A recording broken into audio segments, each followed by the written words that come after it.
أعوذ بالله السميع العليم من الشيطان اللعين الرجيم. بسم الله الرحمن الرحيم. الحمد لله المعروف من غير رؤية والخالق من غير روية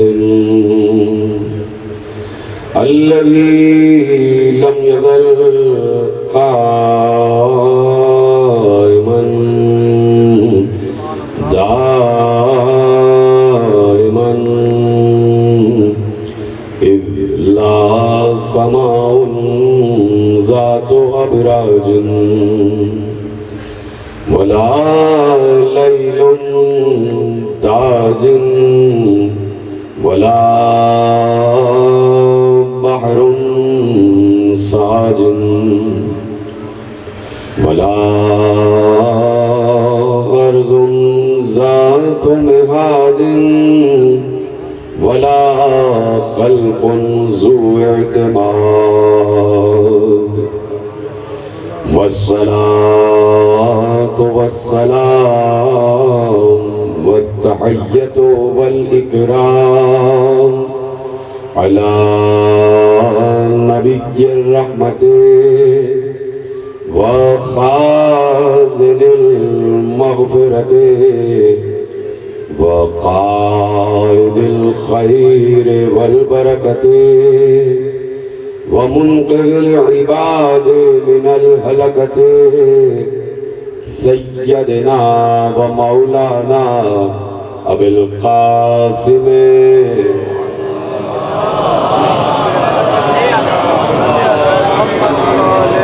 وأهل بيته الطيبين الطاهرين المعصومين المظلومين المنتخبين المنتجبين الذين أذهب الله عنهم الرجس وطهرهم تطهيرا.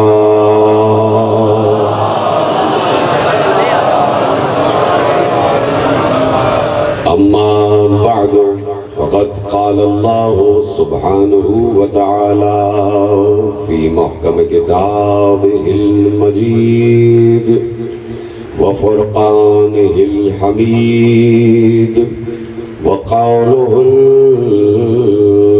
الحق. بسم الله الرحمن الرحيم. ذلك فضل الله يؤتيه من يشاء والله ذو الفضل العظيم. صلوات محمد.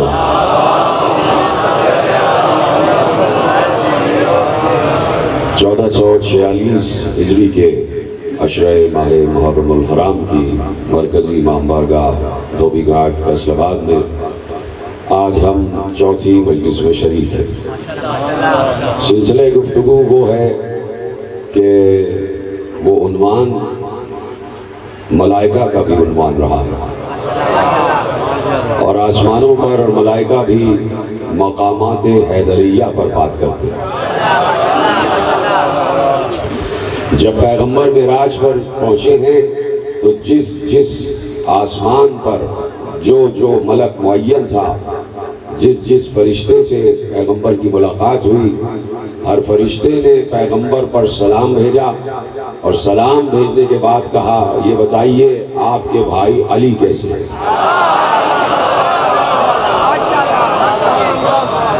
تو یہ وہ مقام ہے کہ جہاں انسان کی عقل حیران رہ جاتی ہے، جہاں شعور انسانی دم توڑ جاتا ہے، جہاں انسان یقین کی منزلوں پر آگے بڑھ کر سلمان بن جاتا ہے اور جہاں انسان بہکنے پر آ جائے تو نشہری بن جاتا ہے.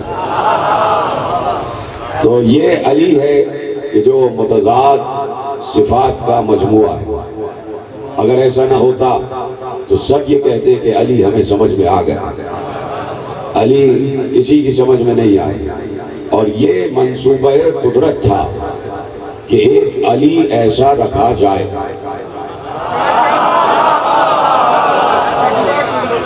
یہ منصوبہ قدرت تھا کہ ایک علی ایسا رکھا جائے، اور یہ منصوبہ اللہ اور محمد نے مل کے بنایا۔ عالم الست میں جب انسانوں کی روح سے وعدے لیے جا رہے تھے تو وہیں پر یہ منصوبہ طے ہو چکا تھا۔ اور جملہ عرض کر دوں اگر آپ تک پہنچ جائے، میں نے ابھی کہا کہ اللہ اور محمد کا یہ الہی منصوبہ تھا کہ ایک ہستی ایسی رکھی جائے انسانوں میں، تو گویا اللہ اور محمد کی آسمانوں میں ایک شورا قائم ہوئی۔ اگر ایسی شورا ہو تو ایسی شورا ہمیں قبول ہے۔ اور اللہ و محمد کے اس منصوبے میں یہ بات اس لیے رکھی گئی کہ ایک ہستی کو رکھا جائے کہ جو ہستی مجموعہ فضائل ہو، جس کو اتنے فضائل دیے جائیں کہ جہاں پر پچھلی کتابوں میں توریت ہے، زبور ہے، انجیل ہے، اور پچھلے صحیفہ آسمانی ہیں، تو وہاں پر جناب عزیر سے متعلق، جناب موسیٰ سے متعلق، جناب عیسیٰ سے متعلق، جناب ابراہیم سے متعلق، جناب نوح کا طوفان، جناب آدم کا علم، اور آدم سے لے کے عیسیٰ تک سب انبیاء کے معجزات درج ہیں، اور صرف انبیاء ہی کے نہیں، انبیاء کے اوصیاء کے بھی معجزات درج ہیں۔ صرف یہ نہیں کہ انبیاء صاحب معجزہ تھے، انبیاء کے جو وسیع گزرے وہ بھی صاحب معجزہ رہے ہیں۔ تو اب جہاں توریت و انجیل میں لکھ دیا گیا کہ وہ فضائل، وہ کمالات، وہ معجزات کہ جو انبیاء بنی اسرائیل کو عطا ہوئے، اس کے بعد بنی اسرائیل اور یہودیوں نے اور نصرانیوں نے اپنے اپنے عقیدے بنائے، اور عقیدے اس حوالے سے بنائے، کہا کہ موسیٰ کے پاس معجزات، عزیر کے پاس معجزات، عیسیٰ کے پاس معجزات، تو انہوں نے کہا کہ اتنے معجزات والا تو اللہ کا بیٹا ہی ہو سکتا ہے۔ بڑی تمہیدی منزلیں ہیں اور بہت اہم ترین گفتگو آپ کے حوالے۔ انہوں نے کہا اتنے معجزات والا تو اللہ کا بیٹا ہو سکتا ہے۔ عزیر صاحب معجزہ رہے تو یہودیوں نے کہا عزیر اتنا بڑا معجزہ لے کے آئے ہیں تو وہ اللہ کا بیٹا ہی ہو سکتا ہے۔ جناب عیسیٰ صاحب معجزات رہے تو عیسائیوں نے کہا کہ بھائی اتنا صاحب معجزہ کوئی انسان نہیں ہو سکتا، وہ اللہ کا بیٹا ہی ہو سکتا ہے، یا تو اللہ ہوگا یا اللہ کا بیٹا ہوگا۔ تو اللہ فضائل دے رہا تھا، اللہ معجزات دے رہا تھا، اور لوگ ان معجزات کو دیکھ دیکھ کر اپنے اپنے عقیدے بنا رہے تھے۔ توجہ ہے؟ لوگ ان معجزات کو دیکھ کر اپنے اپنے عقیدے بنا رہے تھے۔ سب نے کہہ دیا کہ عزیر اللہ کا بیٹا ہے، سب نے کہہ دیا کہ عیسیٰ اللہ کا بیٹا ہے۔ تو اب پوچھا گیا کہ بھائی کس بات پر اللہ کا بیٹا کہا گیا؟ کہا بھائی جو مردہ کو زندہ کر دے وہ اللہ کا بیٹا ہے، جو بیماروں کو شفایاب کر دے وہ اللہ کا بیٹا ہے، جو نابیناؤں کو بینائی دے دے وہ اللہ کا بیٹا ہے، جو آگ بجھا دے وہ اللہ کا بیٹا ہے، جو پانی میں رستہ بنا دے وہ اللہ کا بیٹا ہے، جو بارش برسا دے وہ اللہ کا بیٹا ہے، جس کے حکم پر فاصلے طے ہو جائیں وہ اللہ کا بیٹا ہے۔ کہ یہ سارے معجزات ہمارے نبیوں کے پاس تھے تو ہمارے نبی اللہ کے بیٹے بن گئے۔ تو ایک بار طے ہو گیا تھا منصوبہ قدرت میں کہ ہم ایسی ہستی کو بھیجیں گے کہ جس کے پاس آدم کا بھی معجزہ ہوگا، جس کے پاس نوح کا بھی معجزہ ہوگا، جس کے پاس ابراہیم کا بھی معجزہ ہوگا، جس کے پاس موسیٰ کا بھی معجزہ ہوگا، جس کے پاس عیسیٰ کا بھی معجزہ ہوگا، اور وہ یہ سارے معجزے لے کر آئے گا، وہ دنیا میں مردوں کو زندہ بھی کرے گا، وہ دنیا میں نابیناؤں کو بینائی بھی دے گا، وہ دنیا میں بیماروں کو شفا یاب بھی کرے گا، وہ دنیا میں ٹھوکر مار کے مردوں کو زندہ کرے گا، وہ چشم زدن میں سینکڑوں میل کے فاصلے طے کرے گا، وہ اشارہ کرے گا تو بادل برسنے لگ جائیں گے، وہ اشارہ کرے گا تو ہوا چلنے لگ جائے گی، وہ اشارہ کرے گا تو پانی میں راستہ بن جائے گا۔ اور جیسے ہی یہ معجزات دیکھ کر کسی کی یہ جرأت ہو کہ وہ علی کو خدا یا خدا کا بیٹا کہے تو علی ایک دم سجدے میں سر رکھ کر کہیں گے کہ اللہ اللہ ہے، بندہ بندہ ہے۔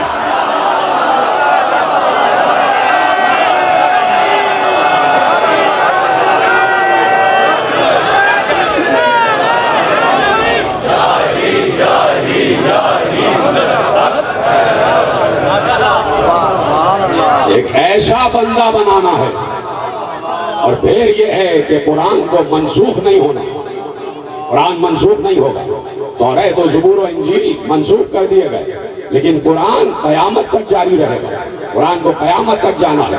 اور قرآن یقیناً یہ جملہ یہی ہے کہ قرآن وہ قرآن ہے کہ جو بسم اللہ کی بے سے والناس کی سین تک 114 سورے اپنے دامن میں رکھتا ہے، 6666 جملے اپنے دامن میں رکھتا ہے۔ علی نے قرآن جمع کیا اور کہا کہ میں نے پیغمبر کے حکم سے قرآن جمع کیا، مجھے میرے نبی نے حکم دیا تھا کہ یا علی میرے بعد قرآن جمع کرنا۔ جمع کرنا اسی کے ذمہ تھا کہ جسے سارا قرآن لکھوایا،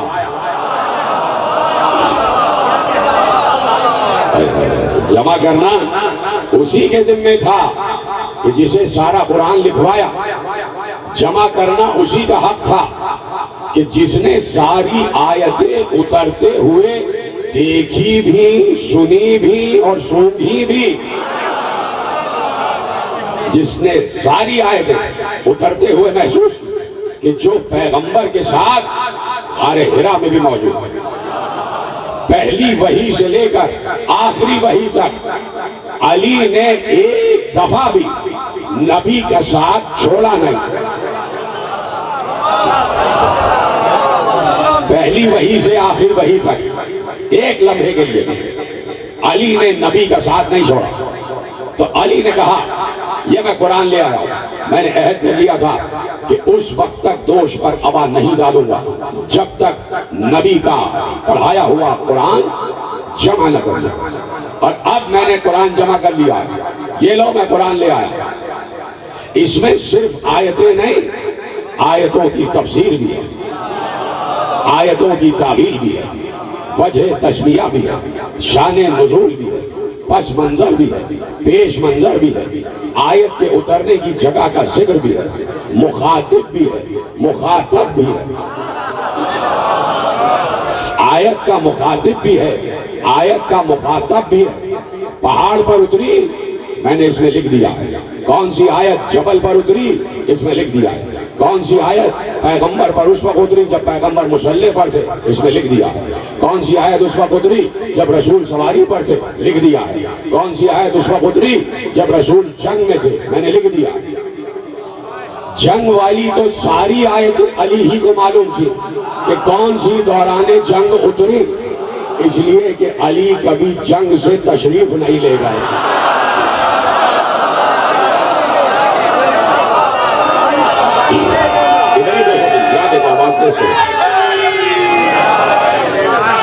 تو جو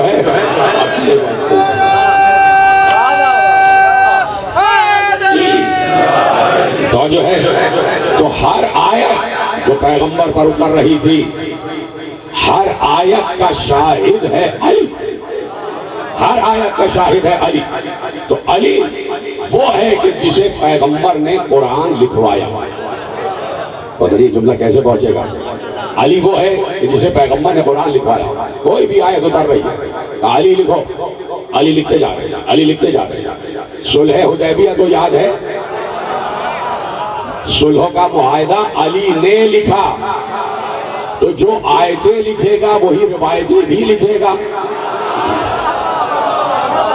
ذرا سا میرا گلا آج خستہ ہے تو آپ اس سے متاثر نہ ہوئیے گا. مجھے لگتا ہے کہ مجمع گلے سے متاثر ہو جاتا ہے, ایک دم چپ ہو جاتے, سناٹے میں آ جاتے ہیں. گلے کو نہ دیکھیں آپ, میرے گلے کو دیکھیں. تو جو میں تاریخ اسلام کے گلے کر رہا ہوں, آپ سنتے جائیں جو میں کہہ رہا ہوں اور آپ کی آواز پہنچتی جائے. کہیں میری آواز شکستہ ہو جائے اس سے آپ متاثر نہ ہوئیے گا. بس آپ میرے جملوں پر غور کریں, میری فکر پر غور کریں, جو میں نظریہ دے رہا ہوں اس پر غور کریں. تو علی ہر آیت کا کاتب ہے, ہر آیت کا کاتب, کتابت کرنے والا علی. اس لیے پیغمبر کہہ کے گئے کہ علی قرآن جمع کروا. تو علی چونکہ کاتب وحی تھے تو علی نے پورا قرآن جمع کر کے دے دیا. یہ لو, یہ جو پیغمبر نے مجھے قرآن لکھوایا تھا یہ میں لے آئے. اب جسے آپ کاتب کہہ رہے ہیں اس کا والا قرآن کہاں ہے؟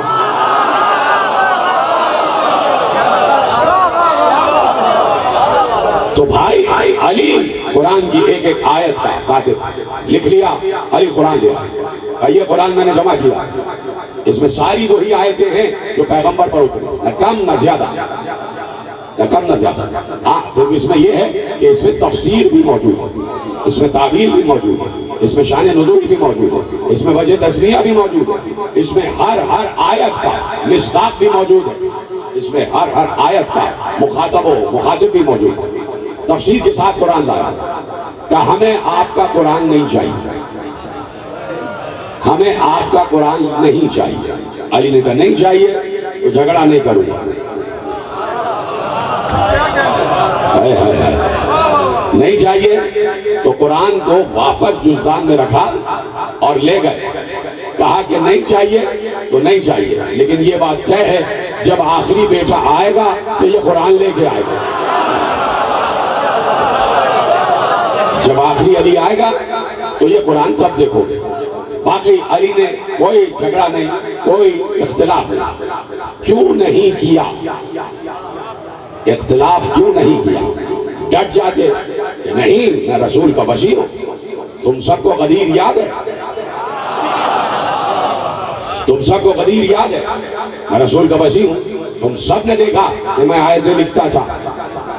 رسول کے وصی نے حجت نہیں کی, رسول کے وصی نے بحث نہیں کی, نہیں لیا قرآن. ایک لفظ کہہ دیا تھا ہمیں آپ کا قرآن نہیں چاہیے. علی نے وہی قرآن کو جزدان میں رکھا, لے گئے گھر میں. جب یہ لفظ آیا کہ ہمیں آپ کا قرآن نہیں چاہیے تو علی سمجھ گئے کہ ان کا ارادہ کیا ہے. جیسے انجیل کے 3 نسخے ہو گئے, یہ لوقا کی انجیل ہے, یہ متی کی انجیل ہے, یہ یوحنا کی انجیل ہے, یہ یوحنا کی انجیل, یہ لوقا کی انجیل, یہ متی کی انجیل.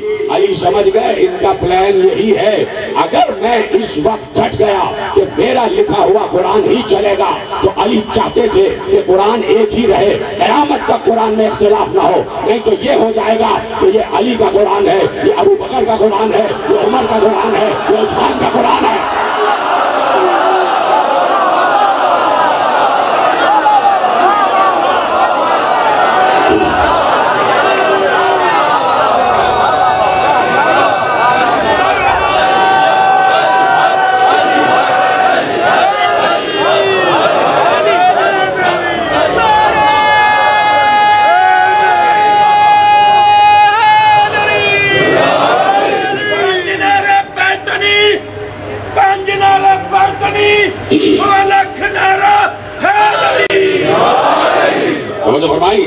تو علی نے کہا قرآن ایک ہی رہے گا اور وہی قرآن رہے گا جو اللہ والا قرآن, اور وہی قرآن آج بھی رائج ہے. کوئی اختلاف نہیں ہے قرآن پر. ہم قرآن میں تحریف کے بالکل قائل نہیں ہیں. جو قرآن قلب رسول پر نازل ہوا صرف ترتیب کے اختلاف کے ساتھ وہی جاری اور ساری, اور اس میں سلام ہے ذات علی کہ علی نے امت کو اختلاف سے بچا لیا. کہ اختلاف قرآن کی تحریر پر نہیں ہوگا, قرآن کی تعویل پر ہو جائے تو ہو جائے, قرآن کی تنزیل پر نہیں ہوگا. حالانکہ تنزیل پر بھی اختلاف ہوا تھا, تنزیل قرآن پر بھی اختلاف ہوا تھا. اور تنزیل قرآن پر اختلاف ہوا کافروں سے، مشرکوں سے، وہ قرآن کے خلاف تھے، وہ قرآن کی تنزیل کے خلاف تھے، تو پیغمبر نے یہ مسئلہ بھی حل کر دیا۔ جملہ لے جاؤ، تاریخی جملہ جو پیغمبر کا جملہ ہے اور حدیث رسول ہے، سارے اصحاب کی موجودگی میں ایک بار پیغمبر نے علی کو مخاطب کر کے کہا، یا علی، میں ان کافروں اور مشرکوں سے جیسے تنزیل قرآن پر لڑ رہا ہوں، ویسے ہی تمہیں منافقوں سے تعویل قرآن پر لڑنا ہوگا۔ میں تنزیل قرآن پر جنگ کر رہا ہوں، تم تعویل قرآن پر جنگ کرو۔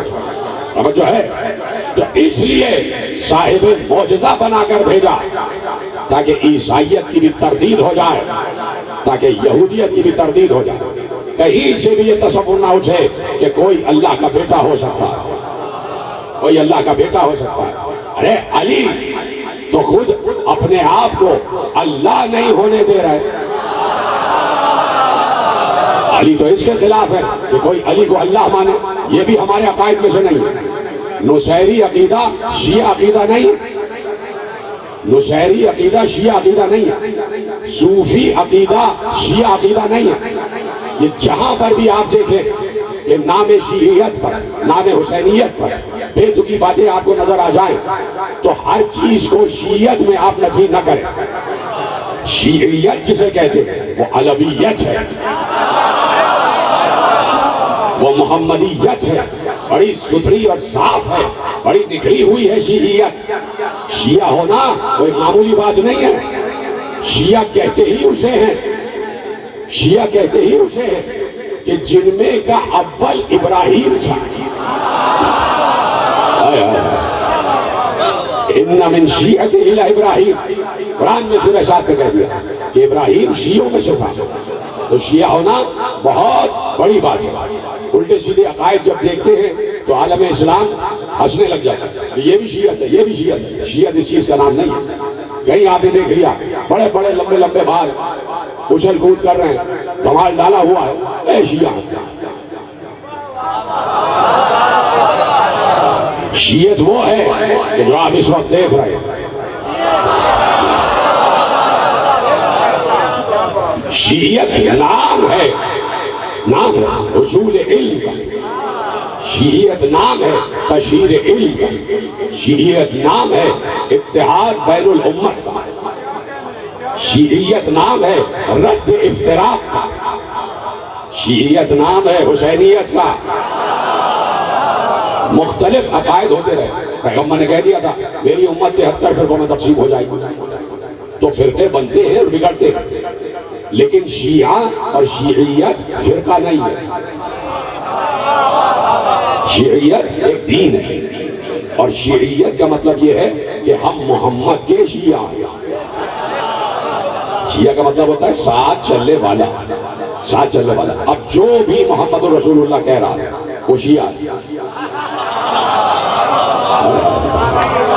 جو بھی محمد رسول اللہ کہہ رہا ہے۔ اب لوگوں نے اختلاف بنا دیا پوری دنیا میں، یہ بڑی بڑی انٹیلیجنس ایجنسیز جو کام کر رہی ہیں، مغربی انٹیلیجنس ایجنسیز جو کام کر رہے ہیں، ان کا یہی کام ہے کہ افتراق پھیلا دو، مسلمانوں کو اتنا توڑ دو اور اتنا انہیں شک میں مبتلا کر دو کہ یہ عیسائیت کی طرف متوجہ ہی نہ ہو پائے۔ کہ عیسائیت نے کتنا نقصان پہنچایا ہے الوہیت کو، کہاں بیٹھے کہ عیسائیت نے الوہیت کو کتنا نقصان پہنچایا۔ یہ جائیے جملے اسرائیلیات کا مطلب ہے توریت، زبور، انجیل، یہ 3 کتابیں اسرائیلیات۔ ان میں یہ تو تینوں کتابیں منسوخ ہو گئی نا، اس لیے کہ امت نے اپنے ہاتھ میں لے لی، تو تینوں کتابوں کو منسوخ کر دیا۔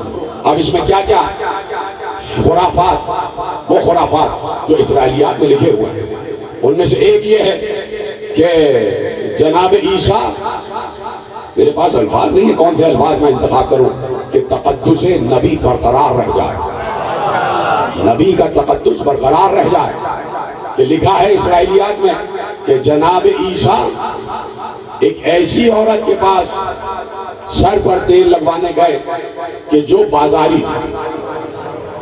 یہ بھی لکھا ہوا ہے کہ جناب موسیٰ دریا میں اترے، غسل کرنے کے لیے کپڑے ان کے کنارے پر رکھے ہوئے تھے. ایک پتھر آیا اور جناب موسیٰ کے سارے کپڑے لے کے بھاگ گیا اور جناب موسیٰ دریا سے باہر آ گئے. اب کس عالم میں آئے یہ بتانا ضروری نہیں، سب سمجھنا. یہ سب اسرائیلیات کے خرافات ہیں جو لکھے ہوئے ہیں. توجہ ہے، ایسے ہی بہت سے خرافات ہیں جو لکھے ہوئے. ان سب کی تصحیح کی علی نکل جاتے تھے مدرسوں میں، مسجدوں میں، اور جہاں جہاں قرآن کی تعلیم دی جاتی تھی یا جہاں جہاں عیسائی آبادیاں تھیں، اور علی جا کے کہتے تھے خبردار آدم کی شان میں کوئی گستاخی نہ ہو، نوح کی شان میں کوئی گستاخی نہ ہو، ابراہیم و موسیٰ و عیسیٰ کی شان میں کوئی گستاخی نہ ہو. تو جو ان کی شان میں گستاخی برداشت نہیں کر سکتا وہ فخر آدم کی شان میں کیسے کرے گا، وہ فخر عیسیٰ کی شان میں کیسے کرے گا. تو علی نے ادب انبیاء سکھایا اور بتایا کہ شان انبیاء کیا ہے. علی جلال میں آ جاتے تھے کہ جب بھی قرآن کے خلاف کوئی بات ہوگا، جب بھی قرآن کے خلاف کوئی بات ہوگا. ایسی اسرائیلیات کی خرافات میں سے ایک روایت جو چل پڑی اور مسلمانوں تک آ گئی، مسلمانوں تک آ گئی. تو ارشاد ہوا سورہ میں کہ اللہ نے ارشاد فرمایا سورہ مبارکہ ساتھ کہ جناب سلیمان، توجہ ہے بہت تیزی سے مجھے سفر آگے کرنا ہے. کل کی بھی روایت کامل نہیں ہو پائی تھی، اگر موقع ہوگا تو کل کی روایت کامل کر دوں گا، لیکن مجھے موضوع کو لے کے آگے بڑھنا کہ جناب سلیمان، ملک سلیمان، سلیمان کا ملک، کہ ایسا ملک ہم نے بعد سلیمان کسی کو نہیں دیا. بعد سلیمان ہم نے ایسا ملک کسی کو نہیں دیا. جناب سلیمان اور ایک بار کھڑے ہوئے ہیں اور ملاحظہ فرما رہے ہیں 1000 گھوڑے جناب سلیمان کے سامنے سے گزرے. 1000 گھوڑے جناب سلیمان کے سامنے سے گزارے گئے، اور گھوڑے بھی اعلیٰ ترین نسلوں کے. کیوں چپ ہو گئے؟ سبحان اللہ کہتے رہا کریں. اس سے ذرا سی مجھے دھارس بھی مل جاتی ہے، ذرا سی انرجی بھی آ جاتی ہے جب آپ بولتے ہیں. تو میرا گلا شکستہ ہے، خستہ ہے، تو آپ ذرا سا بولتے رہا کریں، سبحان اللہ ضرور کہتے رہا کریں، تاکہ مجھے ہمت آتی رہے اور میں باتیں آگے آپ کو پہنچاتا رہوں. گھوڑے جناب سلیمان کے سامنے سے گزارے گا. سلیمان بادشاہ ہے اور اللہ کا بنایا ہوا بادشاہ، ملا کا نہیں، کسی جمہور سے بنایا ہوا نہیں، کسی ڈیموکریسی سے بنایا ہوا نہیں، کسی لوٹ مار سے بنا ہوا بادشاہ نہیں، کسی کرپشن سے بنا ہوا بادشاہ نہیں.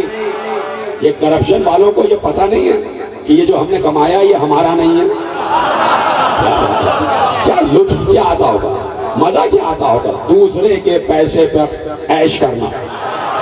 مزہ کیا آتا ہوگا؟ مزہ تو یہ ہے خود کماؤ اور اس پر حد سے طبیعت اٹھاؤ. تب مزہ ہے اس روٹی کا جو اپنے ہاتھ سے کما کے کھائی جائے. اسی لیے علی کھیتی باڑی کرتے تھے. ارے علی کے پاس ملک سلیمان نہیں تھا، علی کے پاس ملک خدا تھا. اس کے باوجود علی کھیتوں کو پانی دیتے تھے، اپنے دست و بازو سے روٹی کماتے تھے، اور اس سے کبھی قرض لے کر، کبھی ادھار لے کر، اور کبھی پیسہ کماتے تھے، اور اس سے روٹی، چاہے 2 ہی روٹی کیوں نہ ہو، پورا گھر سکون سے کھاتا تھا. چوتھی روٹی کھا کر فخر کرنے والا علی. تو کسی کرپشن سے سلیمان بادشاہ نہیں بنے تھے، کسی لوٹ مار سے سلیمان بادشاہ نہیں بنے تھے. اللہ نے بادشاہت دی تھی، وہ بادشاہ جو بادشاہوں کا بادشاہ ہے، اس نے سلیمان کو بادشاہت دی. اب ایسا بادشاہ، ایسا گرینڈر، ایسا تجھ کو احتشام، ایسا روب و دبدبا، ایسا تخت، ایسے درباری، ایسی کابینہ، ایسی رعایا، اور ایسا بادشاہ، بلند قامت بادشاہ، لگتا تھا کہ بادشاہ ہے. آج جناب سلیمان بھی خوش ہو جائیں گے. لگتا تھا کہ بادشاہ، سر سے پاؤں تک بلند قامت، زلفیں بل کھاتی ہوئی، بہترین قبا پہنی ہوئی، اس پر عبا اوڑھی ہوئی، اور نالین زیب پا، سر پر امامہ، تاج نبوت. اور ایسے میں کہا لاؤ گھوڑوں کو لاؤ. گھوڑے جناب سلیمان کے سامنے سے گزرے. اللہ نے کہا اِذْ عُرِضَ عَلَيْهِ بِالْعَشِيِّ الصَّافِنَاتُ الْجِيَادُ، جب اس کے سامنے سے بہترین نسل کے گھوڑے گزارے گئے. سورہ صاد جب سلیمان کے سامنے سے بہترین نسل کے گھوڑے گزارے گئے کہ جنہیں جیاد کہتے تھے. گھوڑوں کی ایک نسل کا نام ہے جیاد، جنہیں صافنات الجیاد کہتے ہیں، کہ جو جناب سلیمان کے سامنے سے گزارے گئے. گھوڑوں کی اعلیٰ ترین نسل ہے جنہیں جیاد کہتے ہیں. اور بھی پیغمبر کے پاس گھوڑے میں ایک لفظ زور دے کے اس لیے کچھ لوگوں کے ہاتھ اٹھ رہے ہیں، وہ سمجھ گئے کہ میں کیا کہنا چاہ رہا ہوں. کچھ گھوڑے پیغمبر کے پاس تھے جو ان کو عبد المطلب سے وراثت میں ملے تھے. یہ کس نے کہہ دیا کہ نبی نہ وارث ہوتا ہے نہ وارث بناتا ہے؟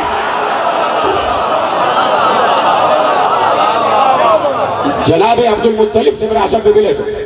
جناب عبد المطلب کو یمن کے بادشاہ نے گھوڑے دیے، اور وہ گھوڑے دیے جو بہترین نسل کے گھوڑے تھے. اور 20 گھوڑے کربلا میں ایسے تھے جو پیغمبر کے استعمال میں تھے اور حسین تک پہنچے. لو حدیث پوری کی پوری رد ہو گئی. ہائے ہائے، حدیث پوری کی پوری رد ہو گئی. نبی وارث بنا بھی، وارث بنایا بھی. نبی وارث بنا بھی اور وارث بنایا بھی. حسین کے پاس وہ گھوڑے آ گئے جو نبی کو وراثتاً ملے تھے. یمن کے بادشاہ نے حضرت عبد المطلب کو گھوڑے دیے، اور وہ گھوڑے کہ جو صاحب شجرہ تھے. اللہ اکبر، وہ گھوڑے جو صاحب شجرہ تھے. لکھنے والوں نے لکھا ہے کہ سب سے پہلے جس نے گھوڑے پر سواری کی اس کا نام تھا حضرت اسماعیل. حضرت آدم کے دور سے گھوڑے تھے. اور میں ایک منٹ لیتا ہوں آپ کا. میں نے شاید یہ کہی کسی انہی اشروں میں کسی برس میں نے یہ بات عرض کی تھی کہ تقریباً 2010 اور 11 کی بات ہے کہ جب میں لندن میں اشرا پڑھ رہا تھا، تو جب یہاں 2 سال پہلے غیر حاضری کی، تو اشرے کے بعد پھر میں گیا لندن میوزیم میں کہ جہاں پر مینوسکرپٹس بھی رکھے ہوئے ہیں، خطی نسخے بھی رکھے ہوئے، کتابیں ہیں، بڑی بڑی پرانی چیزیں ہیں. اسی دور میں نے وہ علم بھی دیکھا کہ جو 300 سال پرانا ہے، کہ جو انگریز یہاں سے لوٹ کے لے گئے تھے حیدرآباد دکن سے. لٹیرے جب دوسروں کو لٹیرا کہے، کیا لے گئے لوٹ کے یہاں سے؟ ارے ہماری حمیت لوٹ کے لے گئے، ہماری غیرت لوٹ کے لے گئے، ہماری قدرت و ہمت و حوصلہ لوٹ کر لے گئے، سب چیزیں لوٹ کر لے گئے. تو وہ علم بھی بہت طویل القامت جو نظام دکن محرم میں برآمد کیا کرتے تھے وہ بھی رکھا ہوا. تو میں اس شعبے میں گیا کہ جہاں مینوسکرپٹس رکھے ہوئے ہیں، قلبی نسخے. تو ایک شعبہ ہے کہ جس میں توریت و زبور و انجیل کے نسخے رکھے ہوئے، خصوصاً انجیل کے نسخے. اور ایک نسخہ جو شیشے کی ایک کیبنٹ ہے جس کے اوپر شیشہ ہے، اور اس کو جب آپ شیشے کو ایسے ایسے کرتے ہیں تو لگتا ہے آپ صفحے الٹ رہے ہیں، حالانکہ کتاب نیچے جو رکھی ہے اس کا ایک ہی صفحہ ہوتا ہے. وہ اس میں انہوں نے ڈاؤن لوڈ کیا ہوا اور پورے آپ الٹ کے دیکھتے ہیں. تو جب میں نے وہ دیکھا تو اس میں انجیل کا ایک نسخہ رکھا ہوا تھا، ہاتھ سے لکھا ہوا تھا، اور وہ اٹیلین زبان میں تھا، اطالوی زبان میں. اور وہ 900 برس پرانا نسخہ تھا، 900 years، 900 برس پرانا، اور وہ ہاتھ کا لکھا ہوا تھا، 900 سال پرانا. تو اس میں ایک پیج کھلا ہوا تھا انجیل میں، صفحہ جو سب سے سامنے کھلا ہوا تھا. تو اس میں اٹیلین، مجھے نہیں آتی اٹیلین میں، لکھا ہوا تھا سب کچھ، جو آیتیں تھیں اور جو کچھ بھی لکھا تھا وہ اٹیلین میں. اور جو لیفٹ ہینڈ پہ صفحہ ہے اس کے آدھے صفحے پر ایک تصویر بھی بنی ہوئی تھی.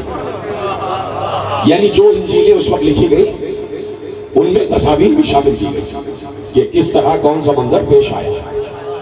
مثلا خدا نخواستہ اگر قرآن میں بھی ایسا ہو، ہر قرآن کی تفسیر میں ہوتا ہے کہ تفسیر جب لکھی جاتی ہے، اور اگر جنگ بدر کی تفسیر لکھی گئی تو بدر کے کچھ مناظر بنا دیے جاتے ہیں،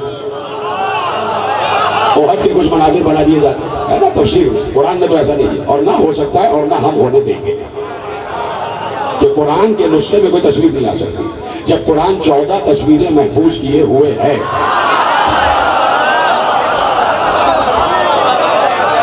تو میں نے وہ تصویر دیکھی، اس میں یعنی یقیناً موضوع یہی تھا کہ انجیل نازل ہو رہی ہے. موضوع اس کا یہ تھا کہ انجیل نازل ہو رہی ہے، اور اس تصویر میں دکھایا گیا تھا کہ جناب عیسیٰ ہیں، اور جناب عیسیٰ نے ایسے ہاتھ کیا ہوا، اور آسمان سے ایک ہاتھ آ رہا ہے کہ جو انجیل عیسیٰ کے ہاتھ میں دے رہا ہے. آسمان سے ایک ہاتھ آ رہا ہے کہ جو عیسیٰ کے ہاتھ میں انجیل دے رہا ہے. میرے ساتھ میرے دوست بھی موجود تھے. میں نے مسکرا کر کہا اسی کو ید اللہ کا تصور کہتے ہیں.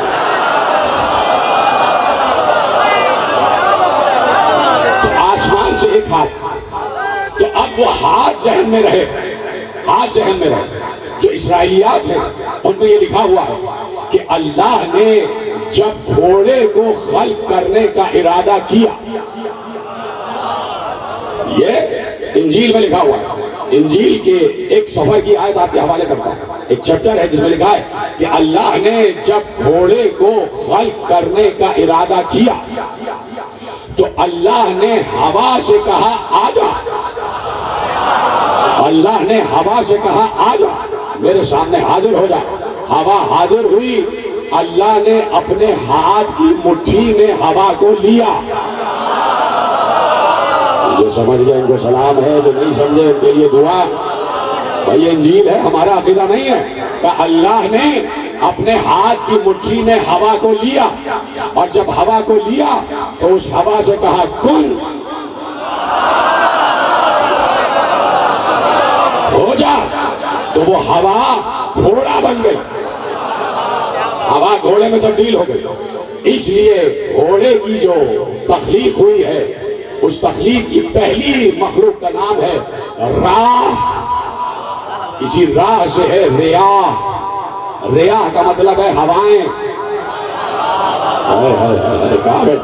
کیا جب گھوڑا تخلیق ہوا ہے تو دست خدا نے اپنی مٹھی میں ہوا کو لیا. ہوا کو کہتے ہیں راہ, اور اس راہ سے کہا کون, وہ راہ گھوڑا بن گیا. تو گھوڑے کی تخلیق کلمہ کن سے ہوئی ہے. کلمہ کن سے ہوئی ہے. اور اللہ نے گھوڑے کو تخلیق کیا. حضرت آدم کے دور میں بھی ایک مخلوق تھی گھوڑے کی طرح کی, جو ادھر ادھر دوڑا کرتی. جناب اسماعیل نے سب سے پہلے گھوڑے پر سواری کی, گھوڑے کو قابو کیا. گھوڑے کو قابو کیا. تو جناب اسماعیل کے پاس جو گھوڑا تھا اس کا نام بھی راہ تھا. راہ اس گھوڑے کا نام. اس راہ کا بیٹا تھا ری.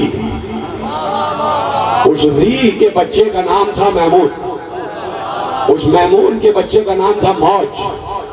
اس موج کے بچے کا نام تھا الکفا. اس الکفا کے بچے کا نام تھا الجنا. اس الجنا کے بچے کا نام تھا بطال. اس بطال کے بچے کا نام تھا قابل. اس قابل کے بچے کا نام تھا زاد الراکب. اس زاد الراکب کے بچے کا نام تھا لیزوب. اس لیزوب کے بچے کا نام تھا عقاب. اور یہ عقاب علی اکبر کے پاس تھا.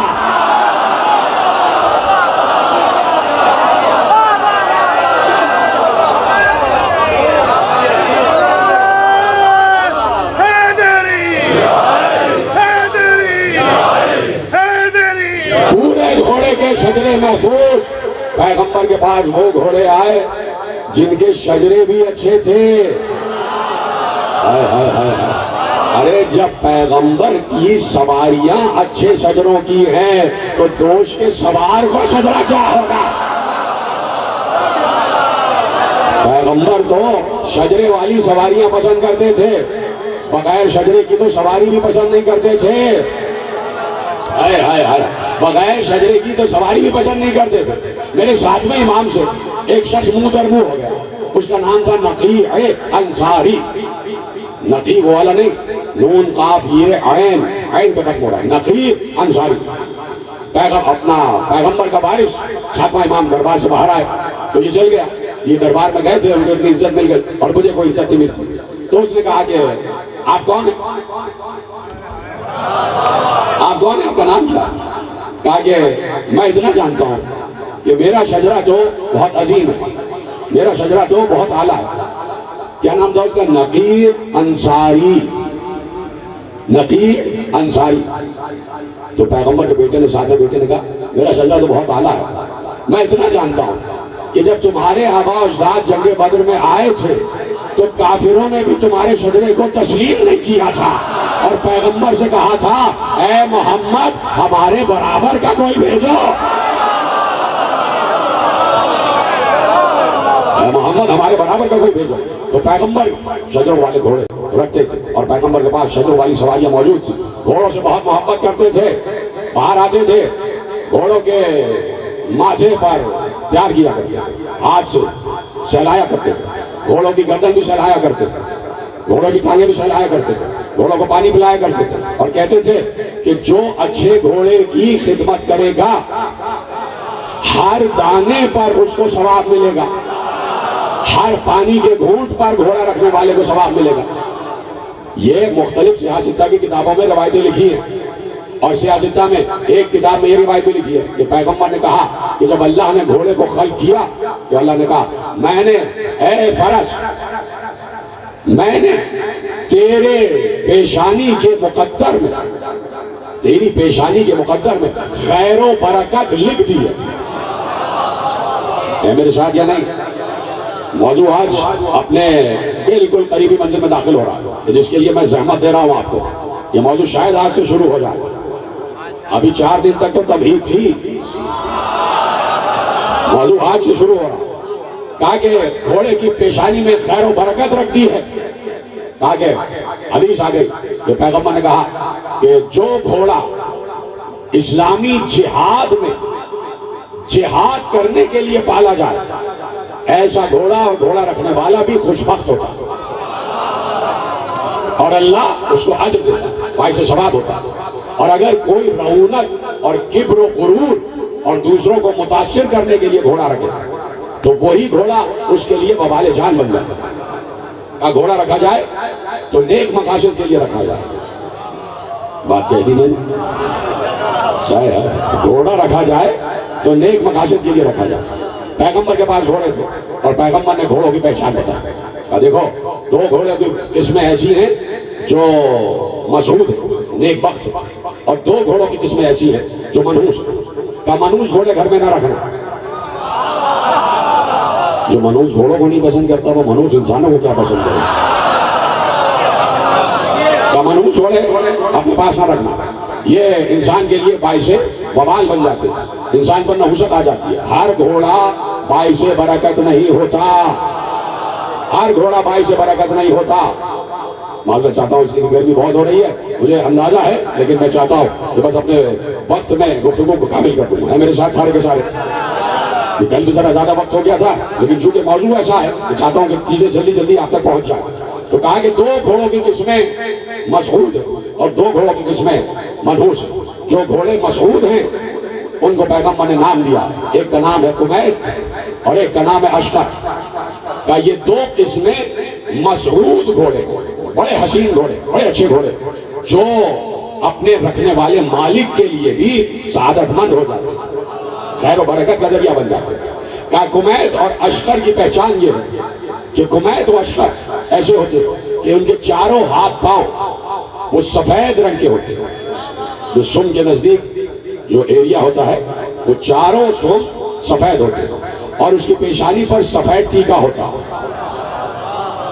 اور کمیت اور اشتر میں فرق یہ ہے کہ کمیت گھوڑا جو ہوتا ہے اس کی گردن کے جو بال ہوتے ہیں جنہیں یال کہتے ہیں وہ، اور دم کے بال سرخ ہوتے ہیں، اور اشتر کے یال اور دم کے بال سیاہ ہوتے ہیں۔ یہ فرق ہے، لیکن دونوں گھوڑے بڑے مشہور ہیں، بڑے نیک بخت ہیں۔ اور کہا وہ گھوڑا منحوس ہے کہ جس کے 3 پاؤں ایک رنگ کے ہوں اور 1 پاؤں الگ رنگ کا ہو، کہا وہ گھوڑا منحوس ہے۔ اور اس کا نام پیغمبر نے شکال رکھا، ایک قسم ہے شکال اور ایک قسم ہے ارجل۔ شکال اور ارجل، شکال اور ارجل میں فرق یہ ہے کہ شکال گھوڑا جو ہوتا ہے اس کے کراس میں یعنی اگر دایاں پاؤں اور بایاں پیچھے کا پاؤں سفید ہے تو دایاں اور بایاں پیچھے کا پاؤں اور سامنے کا پاؤں یعنی 2 پاؤں آگے پیچھے کے ایک رنگ کے ہوں گے اور 2 پاؤں آگے پیچھے کے کراس میں الگ رنگ کے ہوں گے۔ کہا یہ گھوڑا شکال کہلاتا ہے، یہ منحوس ہے۔ اور ارجل گھوڑا جو ہوتا ہے جو میں نے بھی بتایا کہ 3 پاؤں ایک رنگ کے 1 پاؤں الگ رنگ کا، ایسا گھوڑا نہ خریدنا۔ وہ گھوڑا خریدنا جس کے چاروں پاؤں سفید ہو اور ماتھے پر سفید ٹیکا ہو، وہ جیسے چاند چمک رہا۔ تو ایسے ہی گھوڑے پیغمبر کے پاس تھے اور پیغمبر ایسے گھوڑوں پر سواری کیا کرتے تھے۔ تو پیغمبر نے جو گھوڑے اپنے وراثت میں آگے بھیجے تو ان میں 4 گھوڑے ایسے تھے کہ جو آج تک مشہور ہیں، اور یہ ذات معصوم کا فیض ہے کہ معصوم جس ذات سے مس ہو جاتا ہے اس مخلوق میں برکت آ جاتی ہے، اس مخلوق میں برکت آ جاتی ہے۔ پیغمبر جب حلیمہ سعدیہ لے کے گئی پیغمبر کو اپنے علاقے میں، تو جس اونٹنی پر بیٹھی تھی سب سے خستہ اونٹنی تھی، وہ چل ہی نہیں پاتی تھی، اور جب حلیمہ سعدیہ کی گود میں رسول آ گئے تو وہ اونٹنی ایسے دوڑنے لگی جیسے کوئی میدان جنگ میں گھوڑا دوڑتا، بالکل صحیح ہو گئی، برکت آ گئی۔ اس اونٹنی نے دودھ دینا بھی شروع کر دی۔ جو بکریاں جناب حلیمہ کے پاس وہ بھی مرنے کے قریب تھی، لیکن جب پیغمبر کی برکت ہوئی تو بکریوں میں بھی برکت پیدا ہو گئی۔ تو یہ ذات معصوم کا معجزہ ہوتا ہے۔ تو اب جو گھوڑا پیغمبر سے منسوب ہو گیا، ارے یہ کائنات پیغمبر سے منسوب ہے، پتہ نہیں جملہ پہنچے گا یعنی یہ پوری کائنات پیغمبر سے منسوب ہے، تو اتنی عمر رسیدہ ہو گئی، یہ پوری کائنات پیغمبر سے منسوب ہے تو کائنات اتنی عمر والی ہو گئی کہ ہزاروں برس سے چلی جا رہی ہے۔ تو جو گھوڑے پیغمبر سے منسوب ہو گئے سب نے عمریں طویل پائی، سب کی طویل عمریں تھی۔ جو گھوڑا امام حسین علیہ السلام کے پاس آیا، عقاب، ذوالجناح، میمون، مرتجز، یہ 4 گھوڑے اور 20 گھوڑے، 16 گھوڑے اور جو اپنے مختلف بیٹوں کو بانٹے، لیکن یہ 4 گھوڑے مشہور ہو گئے، مرتجز، عقاب، ذوالجناح، میمون۔ میمون جناب قاسم کو ملا، مرتجز حضرت عباس کو ملا، عقاب حضرت علی اکبر کو ملا، ذوالجناح حسین کے پاس۔ یہ 4 گھوڑے بڑے مشہور ہوئے، بڑی تفصیل ہے، وقت میرے پاس نہیں ہے، تو یہ 4 گھوڑے مشہور تھے اور ہر گھوڑے کی عمر 100-200 برس سے زیادہ۔ یہ پیغمبر کی سواری کے گھوڑے، جب یہ گھوڑے پیغمبر کے پاس آئے جناب عبدالمطلب نے دیے، جناب عبدالمطلب کو ملے بادشاہ یمن سے، تو گھوڑے اس نے بھجوائے اور اس نے یہ کہہ کے بھجوایا کہ میں نے کتابوں میں پڑھا ہے کہ آپ کا ایک پوتا ہوگا جو نبی ہونے والا، اور مجھے اس پر ایمان ہے، میں نے اس کے ہدیے کے لیے یہ ہدیہ بھجوایا۔ تو جب آئے تو پیغمبر کی نگاہ پڑی گھوڑوں پر، تو جناب عبدالمطلب نے ہر گھوڑے پر سواری کروائی رسول اللہ کو۔ 5 برس کے تھے رسول، 5 برس کے، تو پیغمبر نے ہر گھوڑے پر رسول کو بٹھایا، ہر گھوڑے پر رسول نے سواری کی۔ تو آپ دیکھ رہے ہیں کہ پیغمبر کا وجود مس ہو گیا، پیغمبر کا وجود مس ہو گیا تو گھوڑوں کی عمریں زیادہ ہو گئی۔ اسی طرح جب ذوالجناح کو حسین نے دیکھا، جب ذوالجناح پر حسین کی نگاہ پڑی، حسین 4 برس کے، تو جس وقت ذوالجناح آیا تو امام حسین ذوالجناح کو دیکھ رہے تھے، اور لکھا یہ ذوالجناح حسین کو دیکھ رہا تھا۔ ذوالجناح حسین کو دیکھ رہا ہے اور حسین ذوالجناح کو دیکھ رہا ہے، اور رسول دونوں کو دیکھ رہے ہیں، رسول دونوں کو دیکھ رہے ہیں، ذوالجناح حسین کو، حسین ذوالجناح کو، اور رسول دونوں کو دیکھ رہے ہیں۔ تو ایک بار دونوں کو دیکھا تو رسول نے کہا حسین بہت پسند آئی یہ سواری؟ جی نانا بہت پسند ہے۔ آگے آ جاؤ، اور جناب بلال سے کہا کہ لاؤ بلال گھوڑے کو آگے لاؤ۔ ذوالجناح آگے آیا، اور جیسے ذوالجناح آگے آیا حسین کھڑے ہو گئے، 4 برس کے حسین، تو حسین کھڑے ہوئے، ذوالجناح نے اپنی گردن جھکائی، حسین نے ذوالجناح کو پیار کیا، سلامت رہے آپ، پیار کیا، ذوالجناح کے ماتھے پر ہاتھ رکھا۔ ذوالجناح کے ماتھے پر 4 برس کے حسین کا ہاتھ آنا تھا کہ ذوالجناح ادب سے پاؤں پھیلا کے زمین پر بیٹھ گیا، ادب سے پاؤں پھیلا کے زمین پر بیٹھ گیا، یعنی کہہ رہا ہے کہ اے سوار میں ہوں ہی تیرے لیے۔ تو حسین اس وقت ذوالجناح پہ بیٹھے اور پورے مدینے کا چکر لگایا۔ رسول اللہ نے کہا جاؤ پورے مدینے کی سیر کر کے آؤ، ذوالجناح پہ بیٹھ کے۔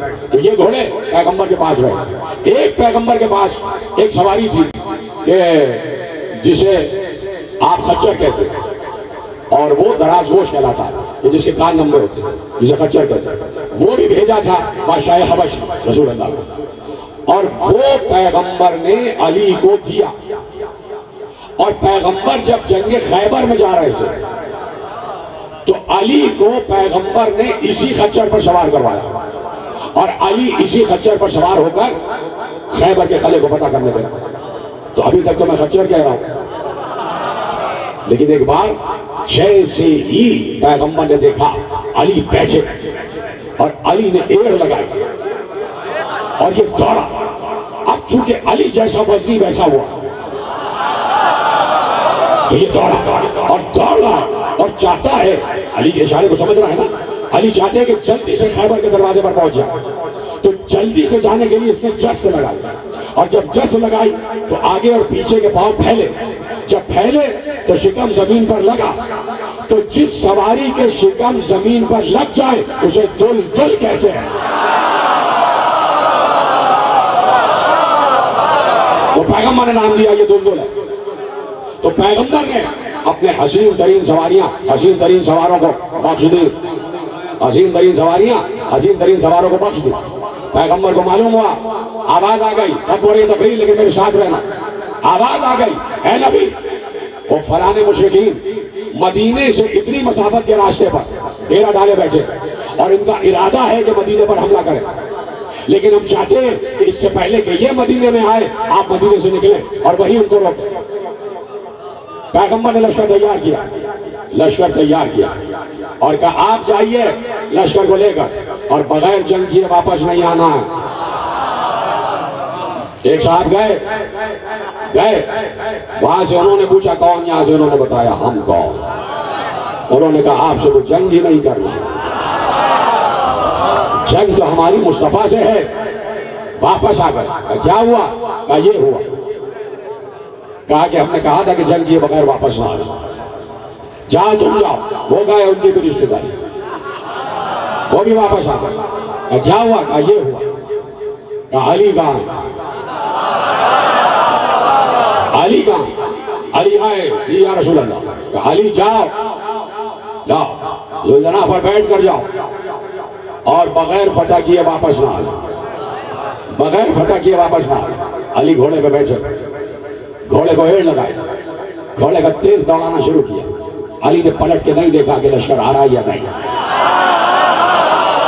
اس لیے نہیں دیکھا کہ پیغمبر نے علی سے کہا تھا علی تم جاؤ، اب لشکر تو ساتھ ساتھ آتا ہی ہے نا علی کے، معلوم ہے جہاں علی جاتے ہیں وہاں فتح ہوتی ہے، جہاں فتح ہوتی ہے وہاں مال غنیمت۔ سب آ گئے پیچھے پیچھے علی، جا رہا ہے لشکر، اور علی نے نیا راستہ اپنایا، بڑا چٹیل راستہ، بڑا چٹانوں والا راستہ، بڑا پتھریلا راستہ، جہاں موٹے موٹے سخت پتھر تھے، اور علی ان پتھروں پر، ان چھوٹی چھوٹی چٹانوں پر گھوڑے کو دوڑاتے ہوئے جا رہے تھے۔ علی جلال میں تھے، جب سوار جلال میں ہوتا ہے تو سواری بھی جلال میں ہوتی ہے، جب سوار جلال میں تو سواری بھی جلال میں، اور علی کے گھوڑے نے علی کے جلال کو سمجھا، تیز سرپٹ دوڑا، اور جب دوڑا تو اس کے سن پتھر سے ٹکرائے، جب پتھر سے ٹکرائے تو چنگاریاں ابھری، پتھر سے ٹکرائے تو چنگاریاں ابھری۔ گھوڑا اتنے جلال میں تھا کہ گھوڑے کے منہ سے جھاگ بہ رہے تھے، گھوڑے کے منہ سے جھاگ بہ رہے تھے۔ علی شبھ دم لشکر کے سر پر پہنچ گئے، اور جا کر علی نے مبارش طلبی کی، وہاں سے سردار نکلے، یہاں سے سردار باہر آیا، ادھر سے سرداروں نے کہا ہم یہ، ادھر سے سردار نے کہا میں ابو طالب کا بیٹا۔ یہی موضوع ہے، یہی چلے گا موضوع آگے۔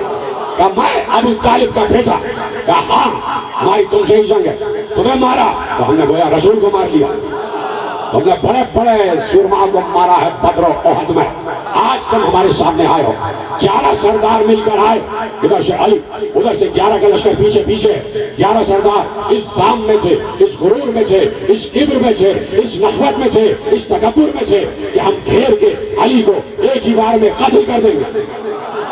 انہوں نے چاروں طرف سے علی کے گرد گھیرا ڈالا، علی نے گھوڑے کو اشارہ کیا، گھوڑا گھومنا شروع ہوا، گھوڑا گھومنا شروع ہوا۔ علی نے تلوار نہیں نکالی، علی چاہتے تھے اگر علی اس وقت تلوار نکال لیتے تو وہ چاروں طرف سے جو آ رہے تھے وہ اپنے اپنے فاصلے پر رہتے، لیکن علی کی تلوار نیام میں، علی کی تلوار نیام میں اس لیے کہ علی چاہتے تھے یہ اور قریب آ جائے، اور قریب آ جائے، اور قریب آ جائے۔ جیسے ہی وہ علی کی تلوار کی رینج میں آئے، علی نے تلوار نکالی اور گھوڑے سے کہا گھومتا جا، گھوڑا گھوما، علی کی تلوار چل رہی تھی، ایک سر گرا، دوسرا گرا، تیسرا گرا، 11 سر زمین پر تھے۔ لشکر اسلام آ پہنچا، لشکر اسلام، صحابہ کا لشکر آ پہنچا، صحابہ کے لشکر نے حملہ کیا اس لشکر پر، ہزاروں کے تعداد میں کافرین اور مشرکین کو گرفتار کیا، سب کو زنجیروں میں باندھ کے لائے، سب کو زنجیروں میں باندھ کے لایا۔ اثر نہ بہی نقل فبسط نہ بہی جمال، مجھے تیز دوڑتے ہوئے گھوڑوں کی قسم، ان کے منہ سے بہتے ہوئے جھاگ کی قسم، ان کے سنوں سے ابھرتی ہوئی چنگاریوں کی قسم، صبح دم لڑائیے سلجناح کی شان میں آئے سے آئیے۔ اب عالم اسلام بتائے، اب تو تم جنگیں کر رہے ہو جہاز پہ بیٹھ کر، ٹینکوں پہ بیٹھ کر، گھوڑے کہاں ہیں؟ اس ثواب سے تو محروم ہو گئے نا، گھوڑے کے ثواب سے تو محروم ہو گئے، تو آ جاؤ نا عزا خانوں میں، یہاں گھوڑے کا ثواب بنا دیا تھا زبان، البولیات قدن البغیرات شبہن فاثر نہ بہی نقل فبسط نہ بہی جمال، ہمیں تیز دوڑتے ہوئے گھوڑوں کی قسم، ان کے سنوں سے ابھرتی ہوئی چنگاری کی قسم، ان کے دہن سے باہر نکلتے ہوئے جھاگ کی قسم، صبح دم لشکر کے سر پر پہنچ جانے کی قسم۔ ان الانسان لربہ لکنود، یہ انسان اپنے رب کی بارگاہ میں بڑا مغرور ہے۔ قسم کھا کے گھوڑوں کی قسم کھائی، ہائے ہائے ہائے ہائے، جہاں سورج کی قسم ہے، چاند کی قسم ہے، ستاروں کی قسم ہے، نہیں نہیں نہیں، جہاں خود نبی کی قسم ہے وہاں اللہ گھوڑے کی قسم کھا رہا۔ والعادیات ضبحا، کہہ دیا رہ گیا وہ معاملہ جناب سلیمان والا، وقت ہوا تو کل عرض کر دوں گا کہ اسرائیلیات میں کیا خرافات لکھے ہوئے تھے۔ تو پیغمبر نے دیکھا علی آ رہے، اور علی نے رسول کو دیکھا کہ رسول کھڑے، مدینے کی سرحد پر رسول آ گئے، اصحاب کرام کو ساتھ لیے ہوئے، سلام ہو ہمارا اجلہ اصحاب کرام، اس لیے میں احترام صحابہ کا قائل ہوں کہ کھڑے ہو گئے صحابہ رسول کے ساتھ، جہاں رسول وہاں صحابہ، جہاں رسول وہاں صحابہ، چلے اور دو قطار بنا کے کھڑے ہو گئے۔ علی کی نگاہ رسول پر پڑی، وہ رسول ہے۔ علی نے چاہ کے گھوڑے سے اترے، احترام رسالت، پیغمبر نے اشارہ کیا علی واپس گھوڑے پہ بیٹھ جاؤ، واپس گھوڑے پہ بیٹھ جاؤ، اس لیے کہ آج اس گھوڑے کی شان میں بھی آیتیں اتری ہے۔ علی کی سواری پیچھے پیچھے ہے، پیغمبر آگے آگے، اصحاب دائیں بائیں، اور پیغمبر نے کہا یا علی، کہاں سے بات شروع ہوئی اور وہیں پہ بات ختم ہو رہی ہے، یاد آ جائے گا فوراً، یا علی اگر مجھے یہ خوف نہ ہوتا کہ یہ قوم تمہیں وہی کہے گی جو عیسائی عیسیٰ کو کہتے ہیں،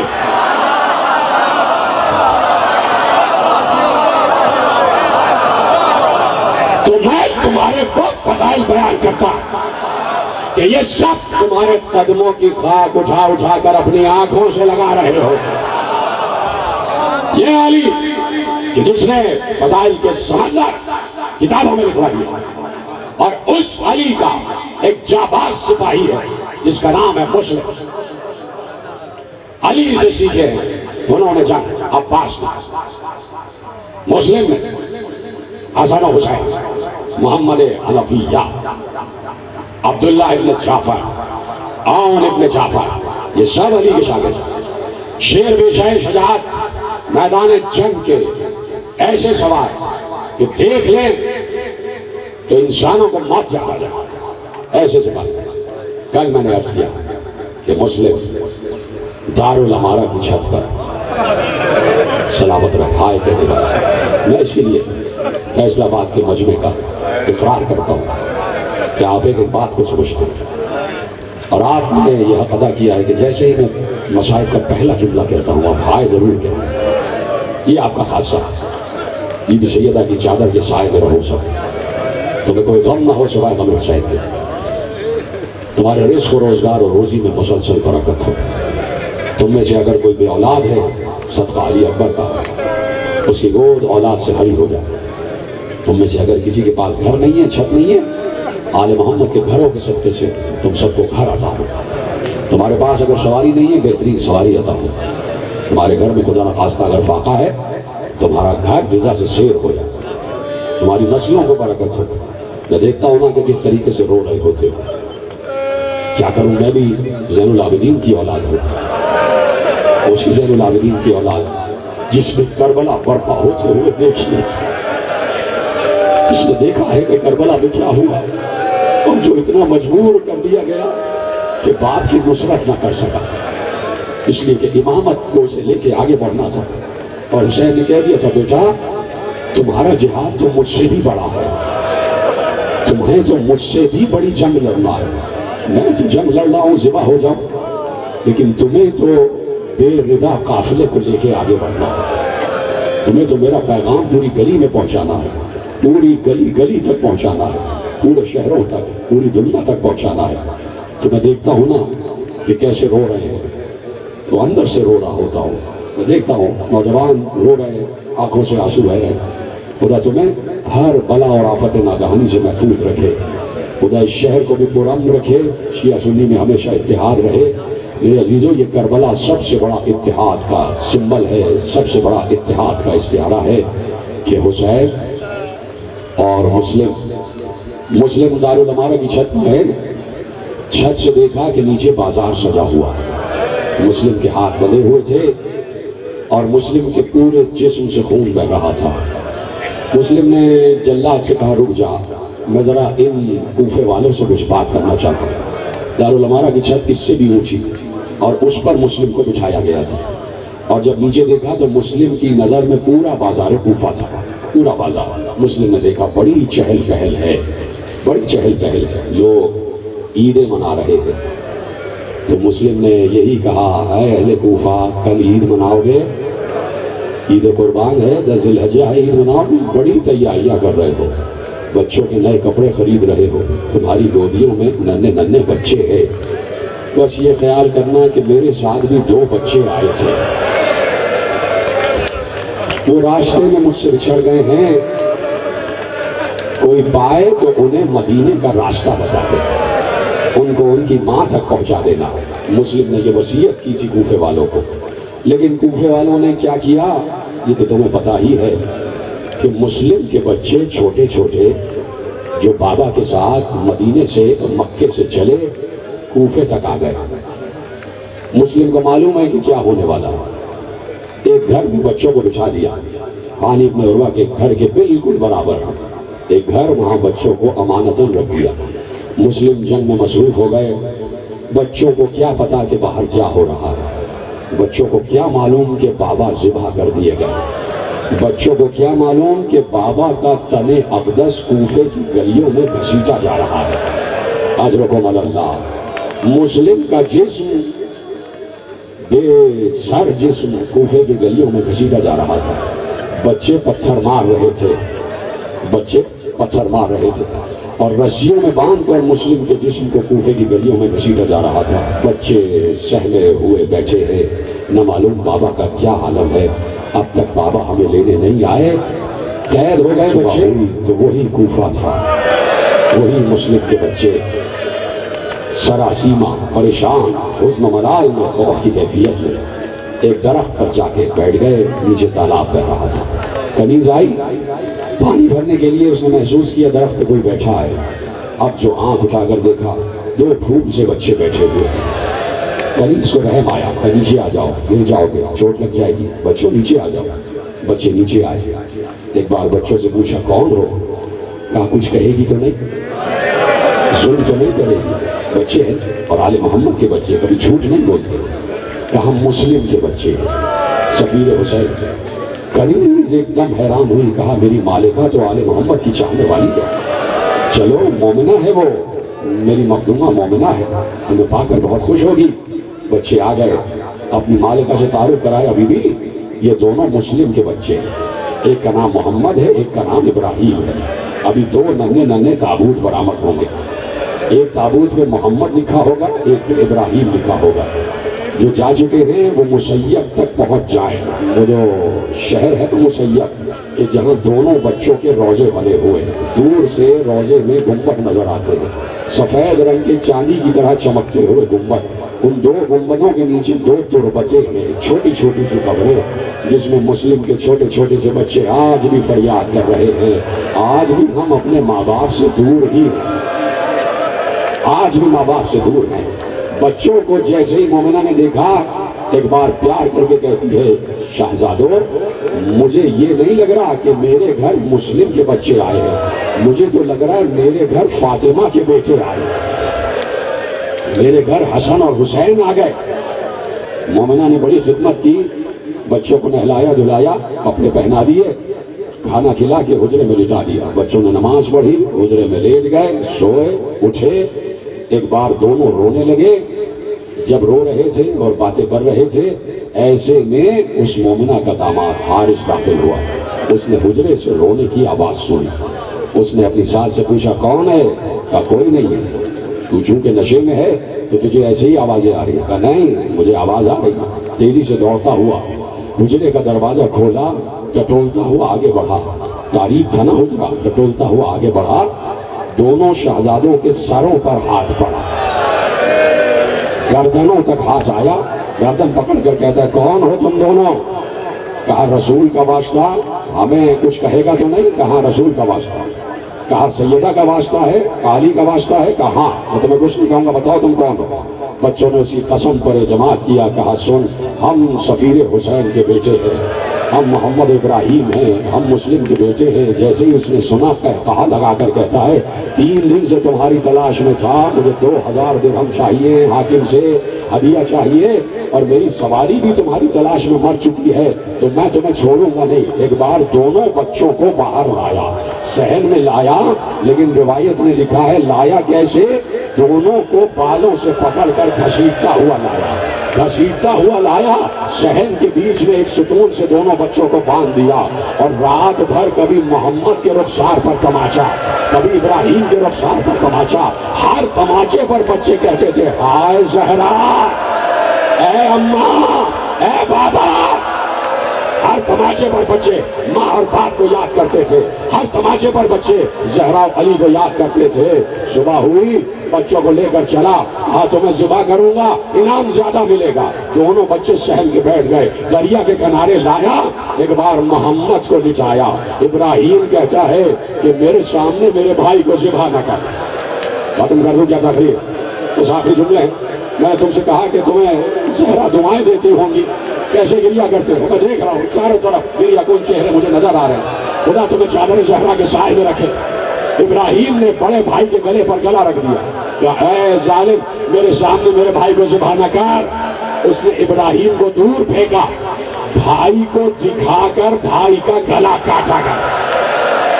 خدا کسی پر یہ وقت نہ لائے، بھائی کو دکھا کر ہاں ہاں ہاں سر پہ ہاتھ مارو۔ یہ منظر ملائکہ کو بہت اچھا لگتا ہے، یہ منظر رسول اللہ کو بہت اچھا لگتا ہے جب تم سر پہ ہاتھ مارتے ہو۔ ایک بار ابراہیم کے سامنے محمد کا گلا کاٹا گیا، محمد کا گلا کاٹ کر سر کو ایک طرف رکھا، اس نے محمد کے جسم کو اٹھایا، اٹھا کر نہر میں پھینک دیا، اور ابراہیم یہ سب دیکھ رہا، چھوٹا بھائی دیکھ رہا کیا گزر رہی ہوگی، اور وہ جو محمد کا جسم تھا وہ دریا کے سطح پر رکا رہا، نہ آگے جاتا ہے نہ پیچھے، اور نہ دریا کی سطح میں اندر جاتا ہے۔ ایک بار ابراہیم کی طرف بڑھا، ابراہیم کو بھی بالوں سے پکڑا، زمین پر لٹایا، سینے پر زانو رکھا اور بچے کا گلا کاٹا۔ اس لیے روتے ہیں ہم مسلمانوں کہ کیا کیا عالم اسلام نے آل محمد کے ساتھ۔ بچے کے گلے کٹ گئے، اس کے جسم کو بھی اٹھایا، نہر میں پھینکا۔ روایت نے لکھا کہ جب تک ابراہیم کا جسم دریا میں نہ آ گیا، اس وقت تک محمد کا جسم بھی دریا میں پڑا رہا، اور جیسے ہی دونوں اجسام ملے، دونوں کٹے ہوئے سروں والے جسم ایک دوسرے سے لپٹ گئے، اب دریا کی تہ میں آ گئے۔ یہ سروں کو لے کر چلا، دربار میں آیا، دربار میں آیا۔ حاکم نے کہا او ظالم، کس ماں کی گود اجاڑ کے آ گیا، کس ماں کی گود اجاڑ کے آ گیا؟ کہا حاکم خوش ہو جا، یہ مسلم کے بچے ہیں۔ کہا میں نے تو گرفتار کرنے کا کہا تھا، تو نے ذبح کیوں کیا؟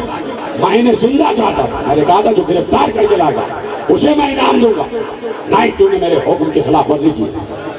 بچوں کے سروں کو بھی لے لیا اور کہا حارث کو لے جاؤ، قتل کر دو اسے، جہاں اس نے بچوں کو مارا وہیں قتل کرو۔ اور کہا کوئی ہے ان بچوں کے سروں کو کوئی دھو کر لیا، اور دھو کر لائے تو جہاں ان کے جسم ہیں وہیں ان کے سروں کو بھیجا جائے۔ آل محمد کا ایک چاہنے والا دربار میں تھا، اس نے کہا کہ مجھے دے دے، میں اپنے گھر لے کے جاتا ہوں۔ بچوں کے سروں کو لے کے گھر میں آیا، زوجہ سے کہا یہ مسلم کے بچے یہ زہرا کے گھر والے ہیں جن کے گلے کٹ چکے ہیں. زوجہ رونے لگی, بچوں کے گلوں کو تشت میں رکھا, سر دھوتی جاتی تھی اور آواز دیتی جاتی تھی, اے کاش تمہاری ماں تمہیں اس عالم میں نہ دیکھے, کاش تمہاری ماں تمہیں اس عالم میں نہ دیکھے. ادھر حارث کو لے کر چلے, آخری جملے تقریر کے, حارث کو لے کر چلے, ادھر حارث کا گلا کاٹنے چلے. تو ایک بار جلاد نے دیکھا کہ زمین پر کچھ خط کے نشانات ہیں. پوچھنے والے نے حارث سے پوچھا, ماتم کرو ماتم. حارث سے پوچھا یہ نشانات کیسے ہیں؟ حارث نے کہا میں بچوں کے گلے کاٹ رہا تھا, بچے زمین پر ایڑیاں لگا رہے تھے, آواز دے رہے تھے, اماں بچا